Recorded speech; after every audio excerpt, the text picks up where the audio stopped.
આપણા બાજુ ડીજે બંધ નહીં થવાનું. ઠાકોર સમાજનું બંધારણ અને એની પછી જે સમાજની એકતા છે ને એ આખા ગુજરાતને ઉડીને આંખે વળગી ગઈ. એની પછી સતત થોડો સમય માટે ડીજેનો વિરોધ થાય છે, જેની અંદર ગબ્બર ઠાકોર પહેલ કરે છે અને કદાચ એ ડીજેનો નિયમ તૂટે છે અને એની પછી સમાજ જે એક્શન લે છે કે ગબ્બર ઠાકોરને સમાજની બહાર મૂકી દેવામાં આવે છે. હવે એવું લાગી રહ્યું હતું કે અહીં કડક કાયદાના કારણે કંઈક ને કંઈક આખા રોષનો ભોગ કદાચ ગબ્બર ઠાકોર બનશે, પણ હવે ચિત્ર થોડું થોડું બદલતું જઈ રહ્યું છે, જેની અંદર આપણા ગુજરાતના સુપરસ્ટાર વિક્રમ ઠાકોરે પણ એન્ટ્રી મારી દીધી છે. હા મિત્રો, વિક્રમ ઠાકોરે એક પ્રોગ્રામની અંદર આ ડીજેનું સમર્થન કર્યું છે અને પોતાના જે વિસ્તારની અંદર છે ને, જ્યારે ડીજે બંધ થાય તો પહેલા મને કોલ કરજો એવું નિવેદન આપ્યું છે, જેના થકી સમાજની અંદર ક્યાંક ને ક્યાંક રોષ છે તો ક્યાંક ને ક્યાંક વિક્રમ ઠાકોરના સમર્થનો પણ છે.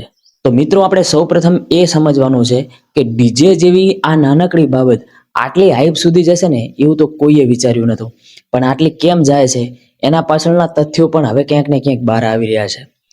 ઠાકોર સમાજ એ સંગીત પ્રેમી છે અને કદાચ એના કારણે વિક્રમ ઠાકોરની જે લેગેસી છે એની પાછળના સમયમાં ઘણા એવા કલાકારો જે ઠાકોર સમાજમાંથી બહાર આવ્યા છે, ઘણા ઇન્સ્ટ્રુમેન્ટ વગાડનારા જે સંગીતની લાઈનની અંદર જોડાણા છે, અને એની પછી જે ડીજેનો યુગ આવે છે એની અંદર પણ ડીજેમાં જે રોકાણકારો ક્યાંક ને ક્યાંક ઠાકોર સમાજના છે.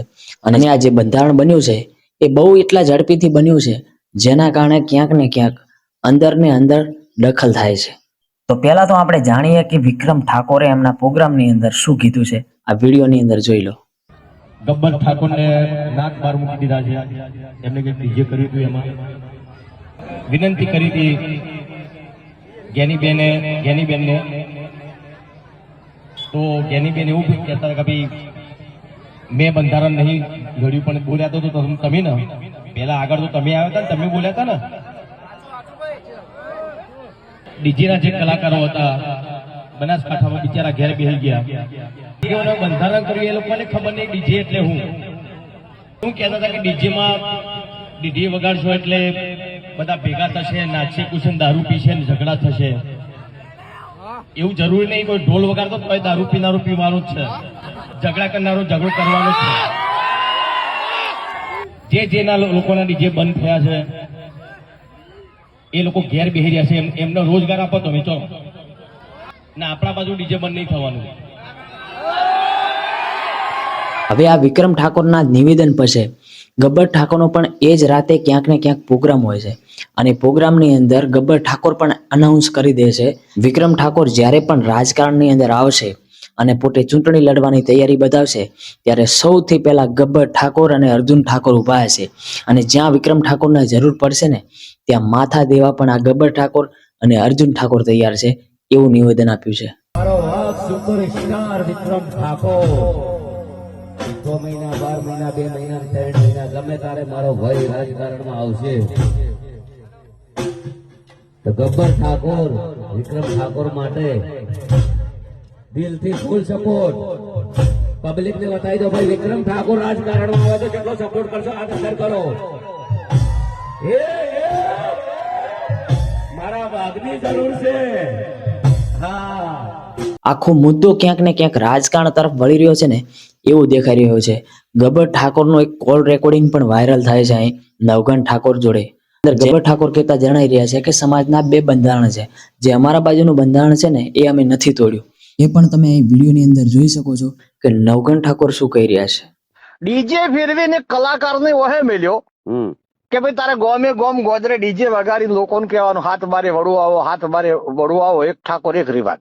તો તમે બધાને પૂછીને બધાને ફોન કર્યા જો સંદણજી ને હાજર, તો મારા નંદોજી હાજર, અમરતજી ને ફોન કર્યો બરાબર. જ્ઞાનીબેન ને તો કર્યો કે આ 42 ગોળો આટલા પૂરતો બોલાવાના આગેવાનો તો 42 ના જ આગેવાનો બોલાવાના હતા બરાબર. અને અહીંયા અમે બંધારણ નક્કી કર્યું ને એ બંધારણ ચંદનજી જ ઉભા કરીને પેશ કર્યું હતું.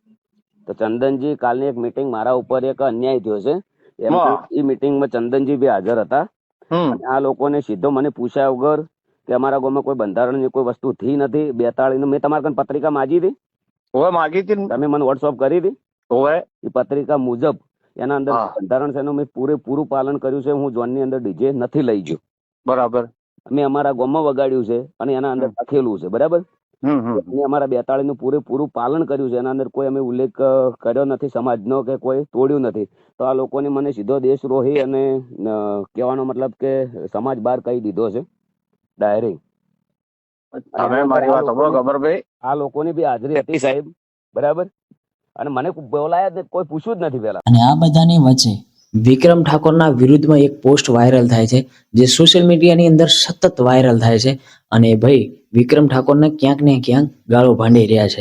વિક્રમ ઠાકોરને હું ખાસ કહેવા માંગુ છું કે ઠેગણા દોઢ ફૂટિયા, તારા પ્રોગ્રામ ક્યાંય થતા નતા. ઠાકોર સમાજે અને ઠાકોર સેનાએ સમર્થન આલીને તને પ્રોગ્રામ ને કે મહેસાણાથી આ બાજુ તું પ્રોગ્રામ લેવા તૈયાર નતો પેલા, બરાબર.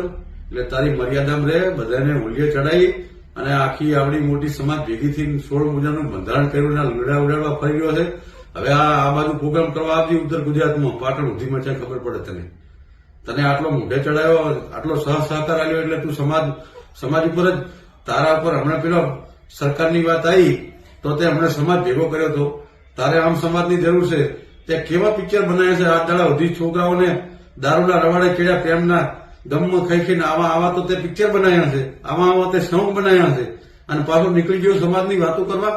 હવે આ બધું જોઈને વિક્રમ ઠાકોરનો જે ચાહક વર્ગ છે એ પણ શાંતિથી બેઠો નથી, અને એક પણ ક્યાંક ને ક્યાંક સોશિયલ મીડિયાથી આ બધાને જવાબ આપી રહ્યો છે. તો ભાઈ એમને વિનંતી કે તમે જે અપશબ્દ બોલો છો અમારા વિક્રમ ઠાકોરને, તો ગુજરાતી ફિલ્મ ઇન્ડસ્ટ્રીનો બાપ કહેવાય અત્યારમાં. એનું કારણ છે કે એમને ફિલ્મ ઇન્ડસ્ટ્રી ઊભી કરી, અને તમે એમ કહો કે 1.5 ફૂટ ઠેંગણા, એટલે તમે શું તમારી જાતને શું સમજો છો? તમને કોણ ઓળખશે? એમને તો આખું ગુજરાત ઓળખશે, તમને ખાલી રાધનપુર ઓળખશે, બરાબર. એટલે જો વિક્રમ ઠાકોર વિશે વાત આવી ને તો એટલું યાદ રાખજો કે તમને ખોવાવતા વાર નહીં લગાડીએ અમે, બરાબર.